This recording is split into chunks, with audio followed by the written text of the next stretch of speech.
বন্ধুরা, আমি শিম গাছ বসাবো, বেরিয়ে গেছে শিম গাছ, অনেকটা বড় হয়ে গেছে। এবার আমি মাটিটাকে তৈরি করে নিচ্ছি বন্ধুরা। এই ডিমের খোসাগুলোকে আমি সমস্ত জমা করে রেখেছিলাম। এইগুলো কিন্তু গাছের পুষ্টিকর খাদ্য বন্ধুরা। তো এটা মাটিটাকে তৈরি করার প্রথম ধাপে আমি এইটা দিয়ে দিলাম। সব কটা ডিমের খোসা ভালো করে মাটির মধ্যে মিক্সড করে দেব। দেওয়ার পরে এর উপরে আবার মাটি দেব, দিয়ে তার উপরে শিম গাছগুলো বসিয়ে দেবো বন্ধুরা।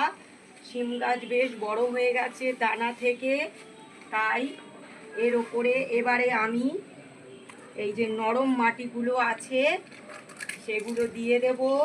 এগুলো কিন্তু পুষ্টিকর খাদ্য গাছের, তো দেখবে বেড়ে ওঠার